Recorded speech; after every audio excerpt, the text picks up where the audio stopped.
여러분 안녕하십니까? 9월 28일 수요일 뉴스투데이 강원입니다. 강원특별자치도 지원위원회 설치 내용이 담긴 강원특별법 개정안이 국회를 통과했습니다. 특별자치도를 뒷받침할 핵심 기구가 생기면서 특별자치도 완성에 한층 탄력을 받게 됐습니다. 백승호 기자가 취재했습니다. 국회 본회의장 강원특별법 개정안이 통과됐습니다. 230명 국회의원 가운데 찬성 228명과 기권 2명, 반대는 1명도 없었습니다. 강원특별자치도 설치 등에 관한 특별법 일부 개정 법률안 대안은 가결되었음을 선포합니다.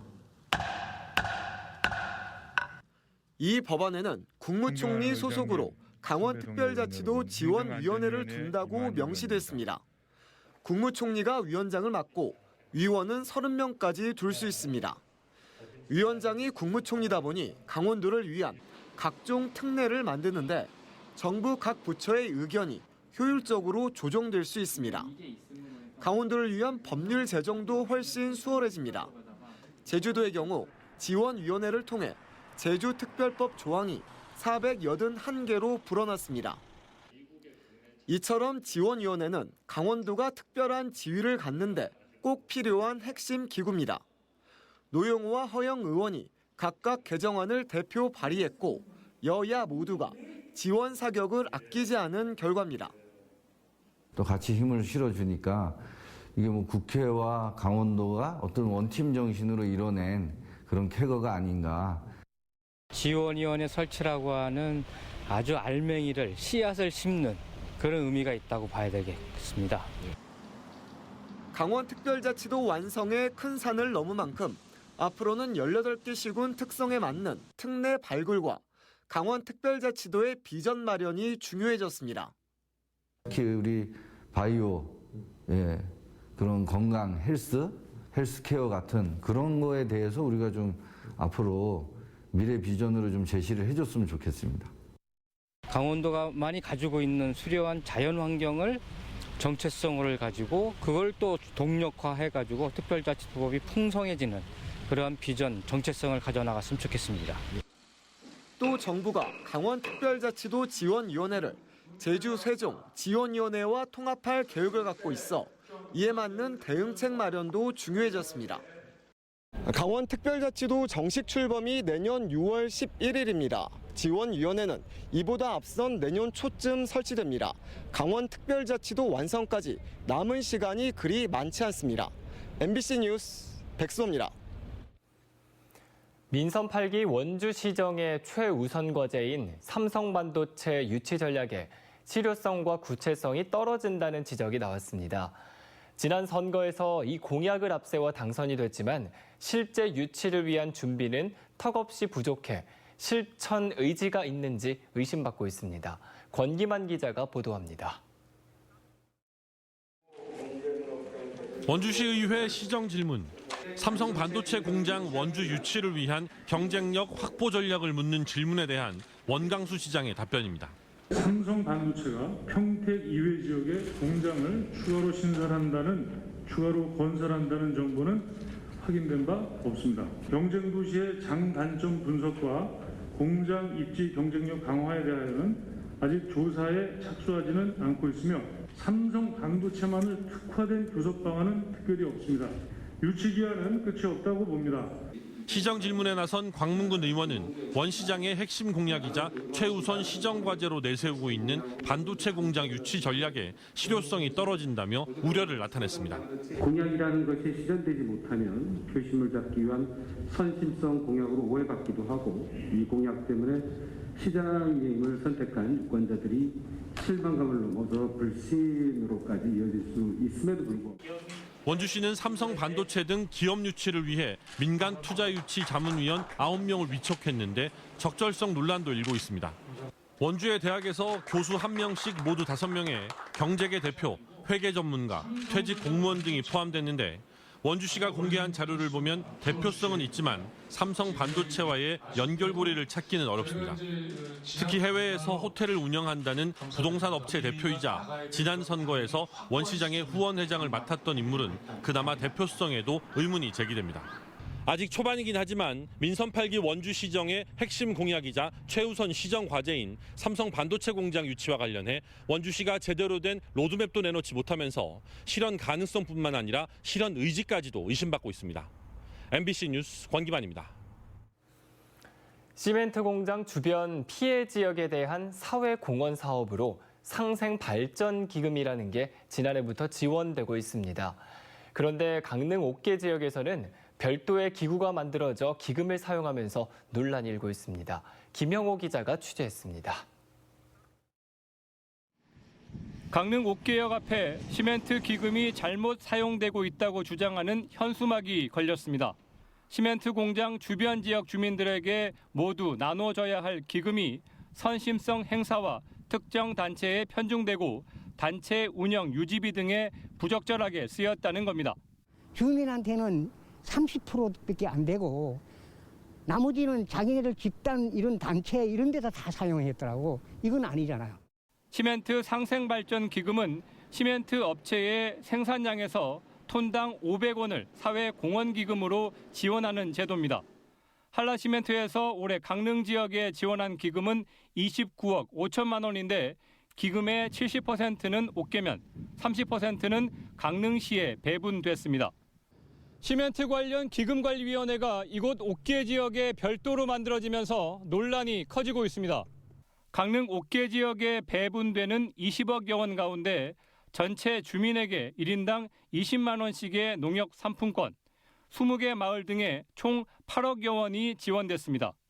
나머지 기금 사용 내역을 보면 문화, 복지, 체육 분야와 문화회관 운영비, 옥계면 번영회에 인건비와 운영비가 지급됐습니다. 기금위원회가 기금을 집행하면서도 주민 상품권 집행 과정은 옥계면 번영회에서 관여했습니다. 옥계면 기금관리위원회 측은 기존에도 시멘트 업체의 상생기금을 번영회에서 운영해 왔는데 상생발전기금이 제도화되면서 올해부터 본격적인 위원회를 구성했다고 밝혔습니다. 사회단체와 각종 행사에 지급한 기금은 기존 예산 항목에 따라 지급했고 기금위원회가 아직 정착되지 않아 번영회 등 일부 사회단체에 기금 집행을 위탁했다는 입장입니다. 기금관리위원회가 만들어졌으니까 그 전에 관리하고 있는 번영회는 그럼 빠져야 될 게 아니라는 의견도 있었어요. 아직까지 기금관리위원회가 그 체계를 다 갖추지 못했습니다. 시멘트 상생발전 기금 제도에서는 지자체마다 7명으로 구성된 기금위원회 한 곳만 인정하고 있습니다. 도내 3개 시멘트 공장 주변 지역 가운데 별도의 기금위원회가 구성돼 운영비가 지급되는 곳은 옥계 지역이 유일합니다. 강릉기금관리위원회에서는 이런 사업을 해서 저런 사업을 해서 이걸 다 챙기지 못할 겁니다.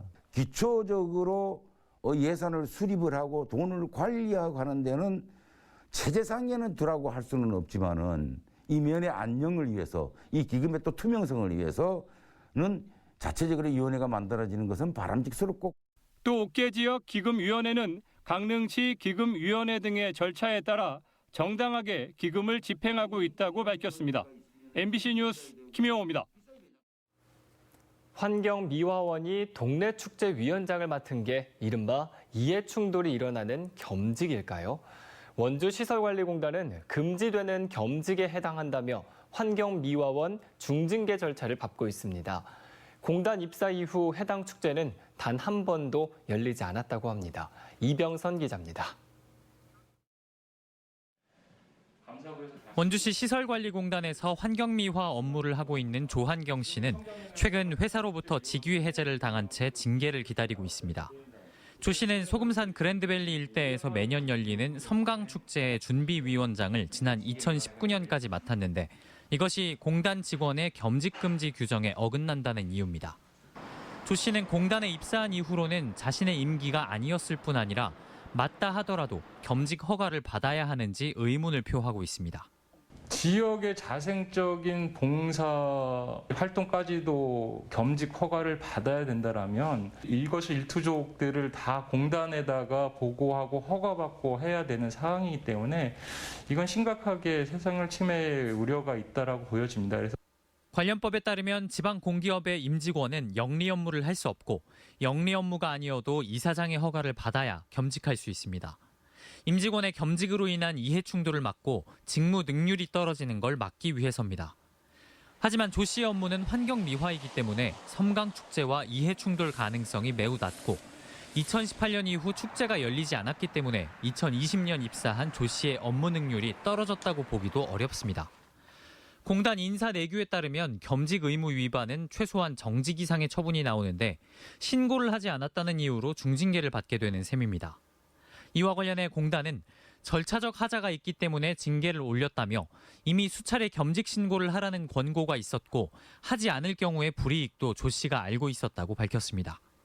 조 씨는 자신의 사례를 빼면 지난 2017년 이후 원주시와 원주시 산하 기관들에서 겸직 금지와 관련된 처벌은 단 한 건도 없다며 표적 징계 의혹도 제기하고 있습니다.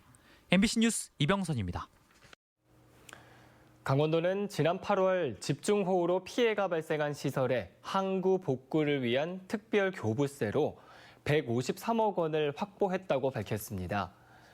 이번 특별 교부세는 지난 9월 16일 확정된 강원도 복구 계획의 총 복구에 1,374억 원 가운데 도비와 시군비로 해결해야 하는 자체 복구비 405억 원의 38%에 달합니다.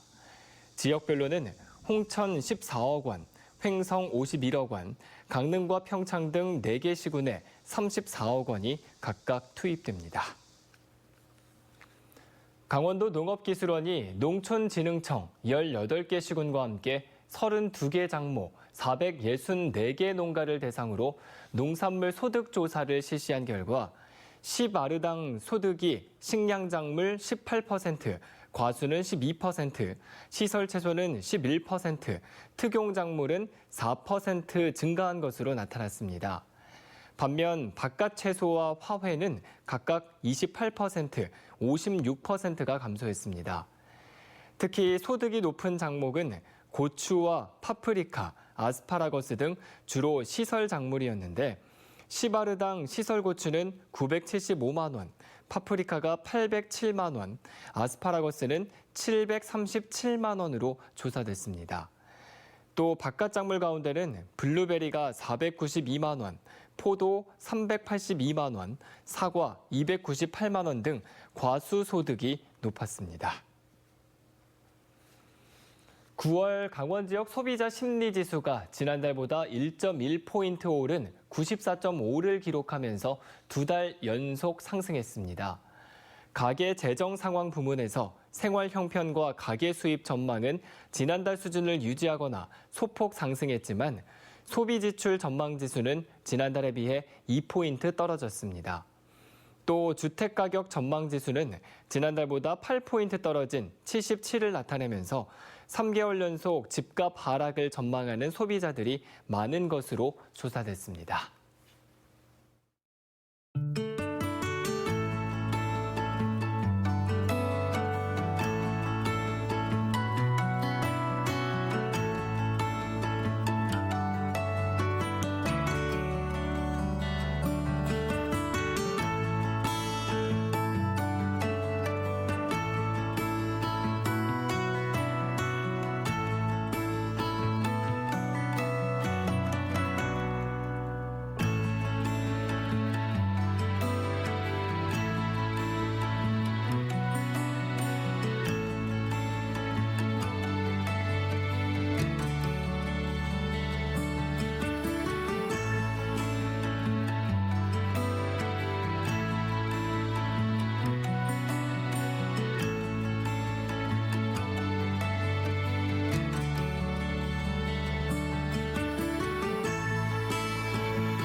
(3년간) 강원도를 순회하며 열리는 강원 작가 트리엔날레 2022가 내일 평창에서 열립니다.